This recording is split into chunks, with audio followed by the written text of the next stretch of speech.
A gente definiu o conceito de base de um espaço vetorial.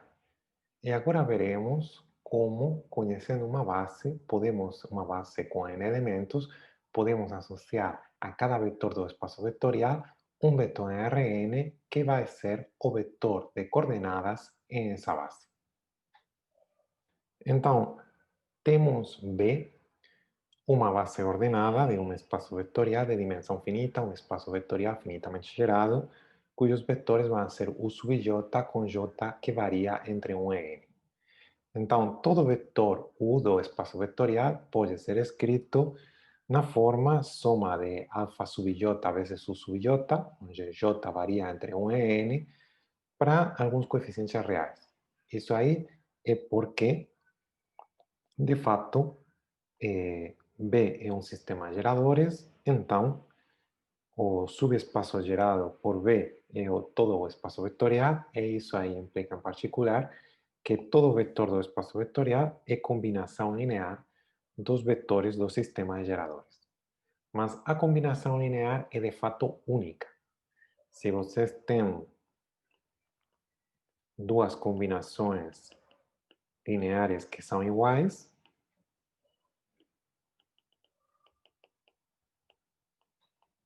e as duas combinações iguais ao vetor U, podemos restar ambas combinações lineares.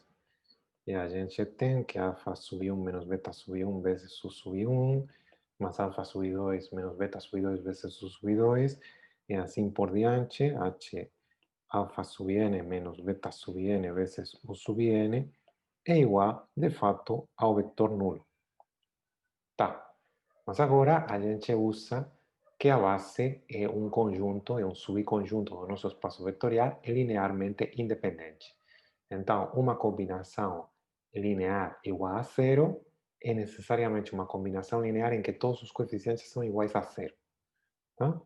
Então, como B é LI, então temos que alfa sub 1 menos beta sub 1 é igual a zero, igual a alfa sub 2 menos beta sub 2, e por aí vai.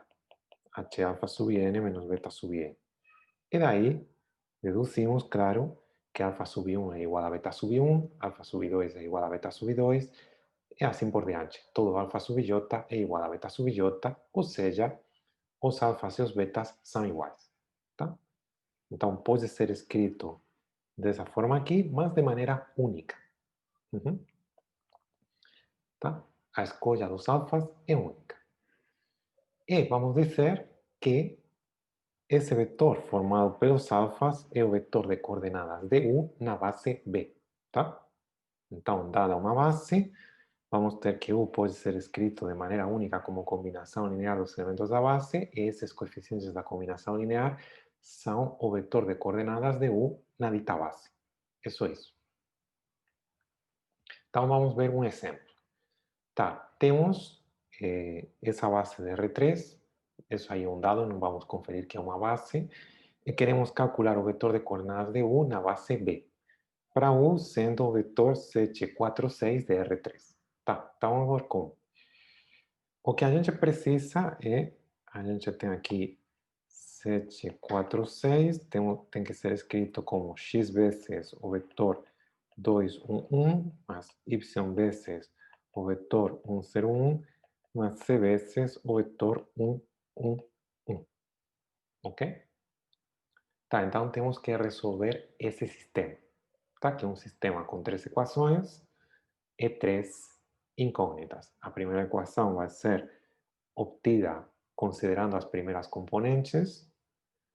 Então aqui temos 2 vezes x mais y mais c igual a 7. A segunda é obtida considerando as segundas componentes, x más 0 más c igual a 4. E a última considerando a terceira componente, que seria x más y más c igual a 6. Então, temos um sistema e o que a gente quer é encontrar a solução do sistema. A solução tem que ser única. se B é uma base. Se não é única, é porque B não é uma base. Então, vamos ver que é o que a gente pode fazer aqui. Por exemplo, podemos colocar a segunda equação como sendo a primeira, ok? A trocar as duas primeiras equações de lugar, permutar as duas primeiras equações, e a última continuaria sendo a mesma.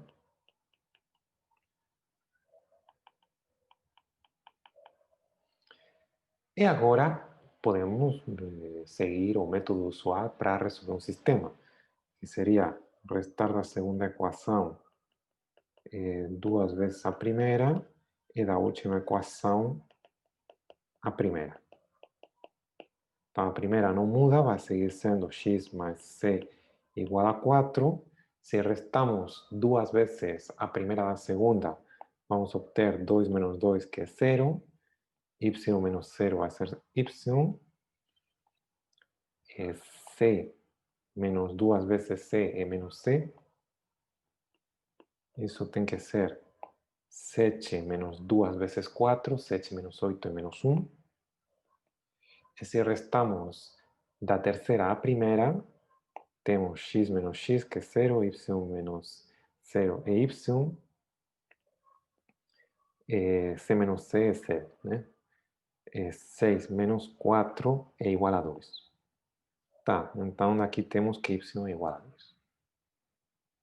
Tá, mas se y é igual a 2, agora já é fácil calcular aqui, porque vocês têm que 2 menos c é igual a menos 1, e daí vocês podem deduzir que c é igual a 3. Então temos que y é igual a 2, que c vai ser igual a 3, acho, sim. E aqui vocês têm que x mais 3 tem que ser igual a 4, então x vai ser igual a 1. Tá, acho que isso aí funciona. Tá. É, ok, isso. Então, se os cálculos estão certos, o vetor de coordenadas de U na base B é o vetor x, y, z. Ou seja, é o vetor 1, 2, 3. Tá? E a gente obtém dessa maneira o vetor de coordenadas de U, simplesmente resolvendo um sistema linear. Então, vamos considerar agora a mudança de base.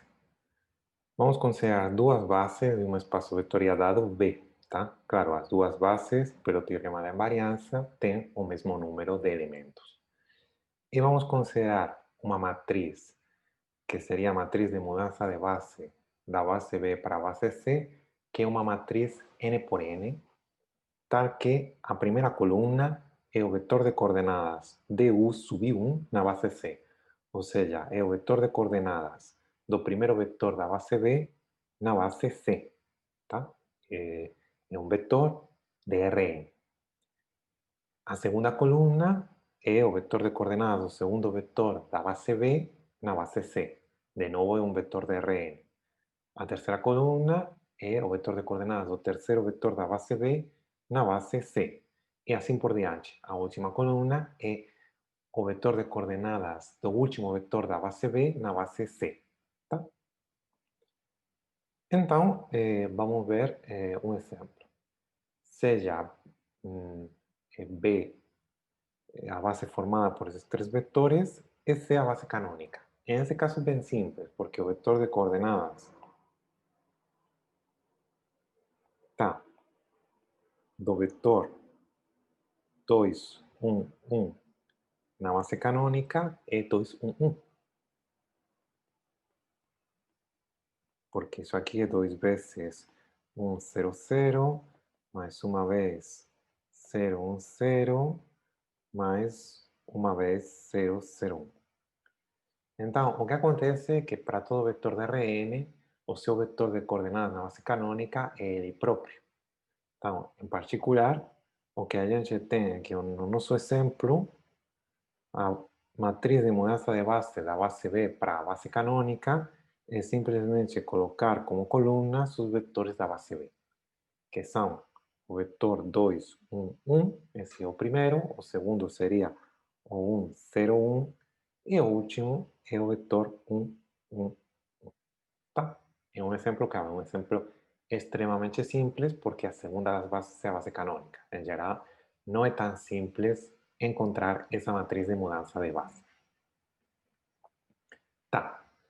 Então, vamos ver qual é a propriedade da matriz de mudança de base, porque é chamada de matriz de mudança de base. Tá? Temos a matriz definida, como já foi explicado, ou seja, a j.ª coluna é o vetor de coordenadas na segunda base do j.º vetor da primeira base. Tá? E o que acontece é que, de fato, essa matriz serve. É uma matriz que, se vocês multiplicam essa matriz por o vetor de coordenadas de uma base B, o que vocês obtêm é o vetor de coordenadas de uma base C. Por isso que é uma matriz de mudança de base. Muda, leva coordenadas do vetor em uma base para coordenadas do vetor em uma base, simplesmente multiplicando por essa matriz. Tá? Essa é a propriedade que determina, de fato, a matriz de mudança de base. Tá? Se vocês têm uma matriz que cumpre essa propriedade, é a matriz de mudança de base. E a matriz de mudança de base cumpre essa propriedade. Ok? Então, para qualquer vetor do nosso espaço vetorial, o vetor de coordenadas de U na base C é o produto da matriz de mudança de base de B para C pelo vetor de coordenadas de U na base B. Tá? Ok. Então, qual é a matriz de mudança de base de B para C? Onde B e C são as matrizes que aparecem na transparência. Tá. Então, o que a gente tem é que escrever 2, 1 como combinação linear dos vetores da base C. Tá? Por exemplo, aqui a gente coloca A vezes 0, 1, mais B vezes menos 1, 1.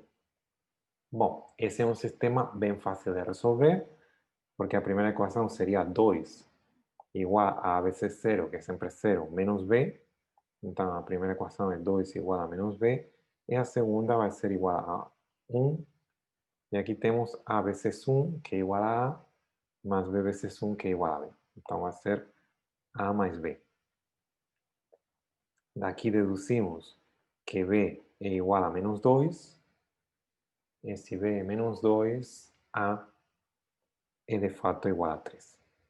Então, desse jeito, temos as coordenadas do vetor 2, 1 na base C.